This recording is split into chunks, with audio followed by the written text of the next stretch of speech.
Have you ever heard a story so chilling, it stays with you for days? Today, I'm diving into one of the most disturbing true stories ever to come out of the Philippines, a tale that shocked an entire nation and left scars that still linger. Let's go back to 1991, in the quiet town of Calauan, Laguna. It was here that a young woman named Aileen Sarmenta, a bright, promising college student, was abducted with her friend, Alan Gomes. Their crime? Being in the wrong place at the wrong time, or maybe crossing paths with the wrong person.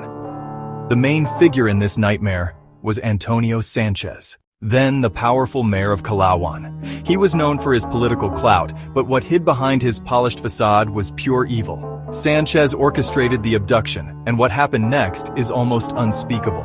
Aileen and Alan were held captive. Alan was brutally beaten and killed while Aileen was subjected to unimaginable horrors before her life too was taken.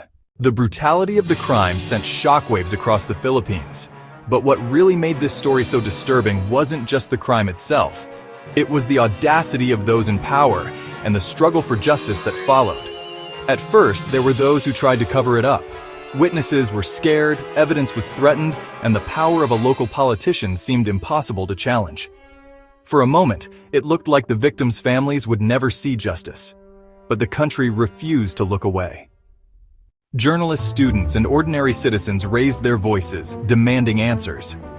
The trial became a national spectacle and, against all odds, the truth came out. Antonio Sanchez and his accomplices were found guilty. The case proved that sometimes even the most untouchable figures could fall.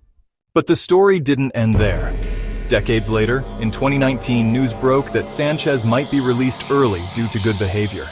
The public outrage was immediate and overwhelming. People remembered Aileen and Alan. They remembered the horror of the crime, and they made sure their voices were heard, ensuring that Sanchez would remain behind bars. This case didn't just expose the darkness lurking in small towns or the cruelty of those in power. It showed the strength of a community that refused to be silenced by fear. It reminded everyone in the Philippines, no matter how disturbing or powerful the truth is, it can't stay hidden forever. As we look back on the story of Aileen Sarmenta and Alan Gomes, we're reminded that justice is never easy, and the scars left by such crimes never truly heal. But by remembering these stories, by sharing them, we help ensure that history's darkest chapters aren't repeated. Stay safe, stay vigilant, and never underestimate the power of speaking out. For more true-to-life stories from history and beyond, make sure to subscribe and join us on the journey to uncover the past.